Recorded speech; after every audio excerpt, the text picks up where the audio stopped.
Bonjour et bienvenue dans cette vidéo durant laquelle nous allons découvrir comment optimiser et fiabiliser la saisie de nos opérateurs grâce aux bases de données.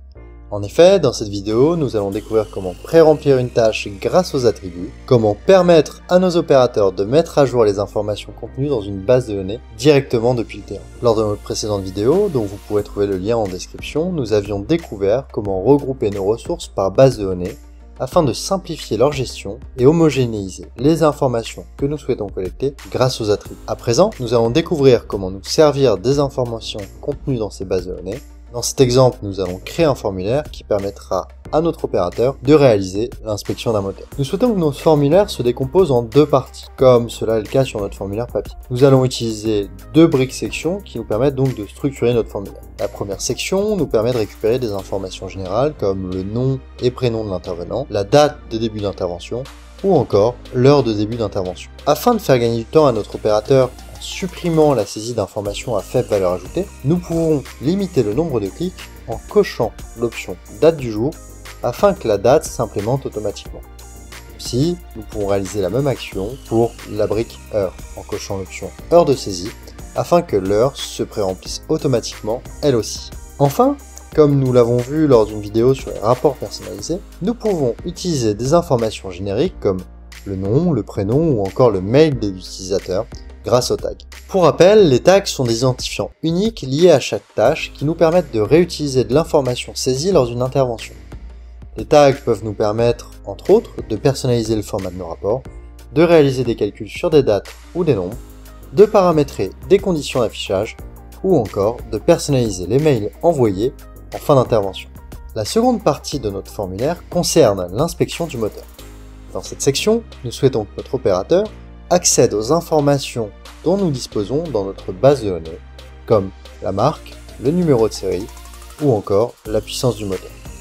Nous allons donc insérer trois briques et les paramétrer. Une brique de type choix multiple pour la marque, une brique texte pour le numéro de série, car il est composé de chiffres et de lettres, et une brique nombre pour la puissance. Dans les paramètres de nos briques, nous pouvons voir que deux options s'offrent à nous.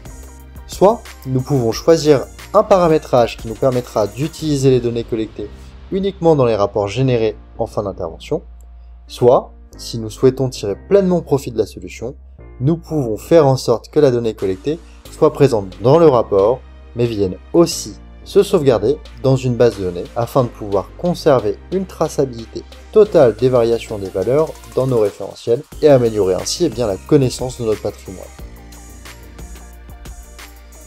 Pour lier une brique à un attribut, il nous suffit de sélectionner le type d'attribut auquel nous souhaitons faire appel. Dans le cas présent, nous souhaitons faire appel à un attribut d'une base de données. Il nous faudra donc choisir base de données. Puis, sélectionner l'attribut concerné, en l'occurrence il s'agit de l'attribut marque. Attention, une brique choix multiple ne peut être associée qu'à un attribut de type choix multiple. En effet, afin de limiter les erreurs de paramétrage, la solution vous propose automatiquement les bons types d'attributs.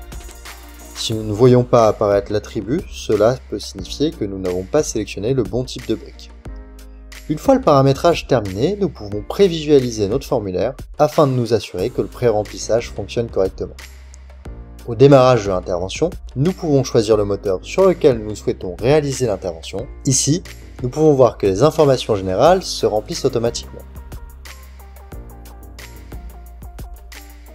Idem pour les informations sur le moteur.